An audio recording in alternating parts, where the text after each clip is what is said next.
Βασίλης Καΐλας. Η φήμη για το παιδί θαύμα του κινηματογράφου, η φοβία του με το φλερτ και η σημερινή εικόνα στα 68 του.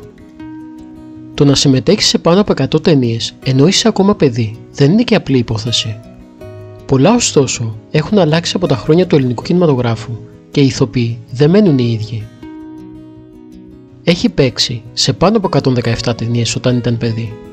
Ο λόγος για το τότε παιδί θαύμα του ελληνικού παλιού κινηματογράφου, το Βασίλη Καΐλα. Τον γνωρίσαμε και τον αγαπήσαμε μέσα από τους ρόλους του μικρού λούστρου που η ζωή του είχε φερθεί άσχημα. Ο Βασίλης γεννήθηκε στην Αθήνα στις 16 Ιουνίου 1953 και είναι Έλληνας ηθοποιός.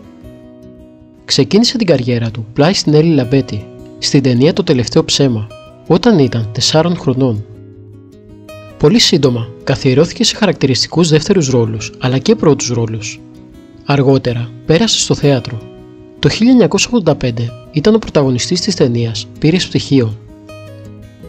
Συμμετείχε συνολικά σε 117 ταινίες, όχι μόνο ελληνικές αλλά και ξένες.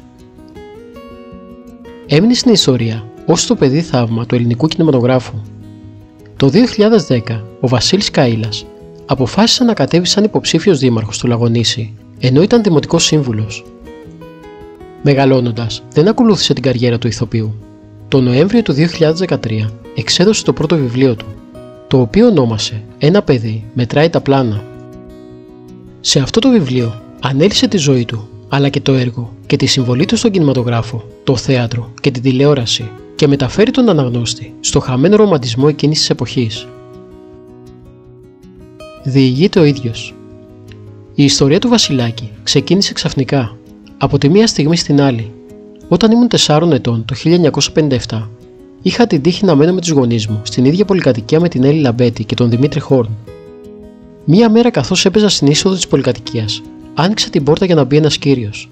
Ήταν ο Κακογιάννης, που είχε έρθει από το εξωτερικό για να γυρίσει την ταινία «Το τελευταίο ψέμα». Με πλησίασε, με ρώτησε πώς με λένε και ανέβηκε έπειτα στο διαμέρισμα της Λαμπέτη, θυμάται ο Βασίλης Καΐλας, και συνεχίζει.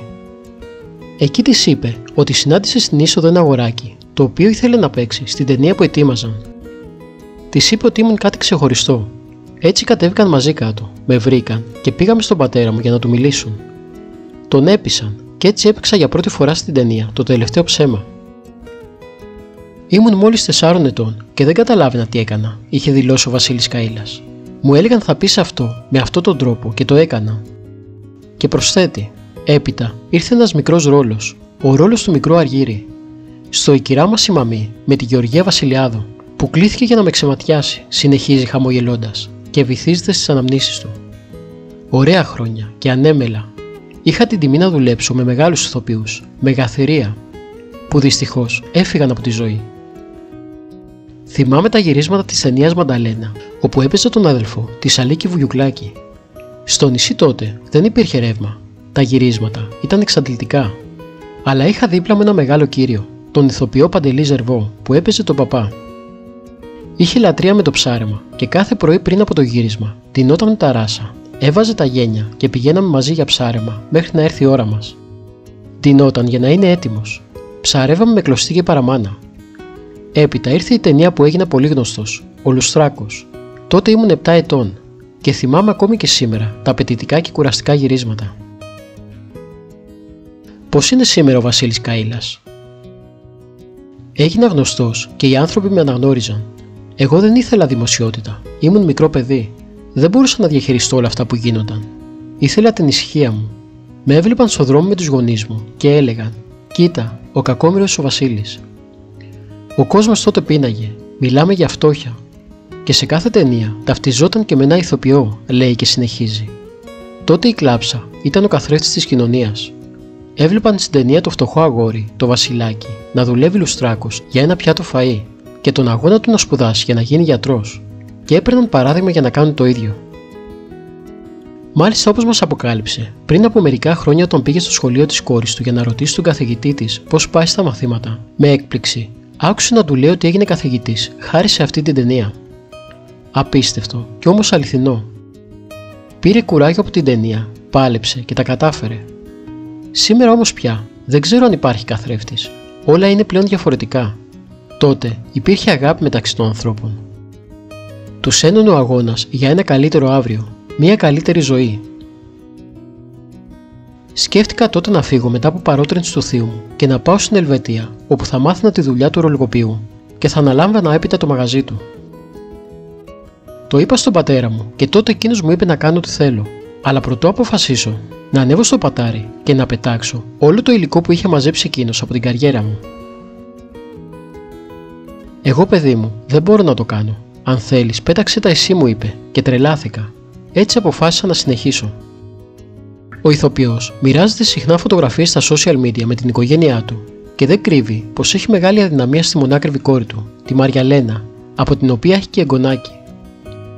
Μιλώντας για τη νέα του εμπειρία ως παππούς, ο Βασίλης Καΐλας είχε πει: «Το συναίσθημα αυτό δεν μπορώ να το περιγράψω σε όποιον δεν το έχει ζήσει. Είμαι χαζοπαππούς και δεν το κρύβω. Παίρνω τον εγγονό μου και πηγαίνουμε βόλτα στη θάλασσα και κάνω πράγματα μαζί του που μέχρι τώρα ούτε που σκεφτόμουν πως θα μπορούσα να τα κάνω». Αποκάλυψε επίσης πως το όνομα του εγγονού του είναι Σπύρος. Ο Βασίλης Καΐλας, βέβαια, έχει επιλέξει να κρατά την προσωπική και οικογενειακή του ζωή σε χαμηλούς τόνους. Αυτή τη φορά όμως αποφάσισε να κάνει μια εξαίρεση και να μοιραστεί τη χαρά του με τον κόσμο. Όπως έχει αποκαλύψει σε παλαιότερες συνεντεύξεις του, μπορεί η κινηματογραφική του ζωή να ήταν κατά κανόνα αξιολύπητη, όμως στην προσωπική του ζωή δηλώνει ευτυχής. Ο ίδιος αναφέρει τα εξής: «Ευτυχώς η ζωή μου τα έφερε μια χαρά. Δόξα τω Θεώ. Έχω μια υπέροχη κόρη και μια υπέροχη γυναίκα, την Άννα. Το αστείο είναι ότι πάντα φοβόμουν να φλερτάρω λόγω δημοσιότητας.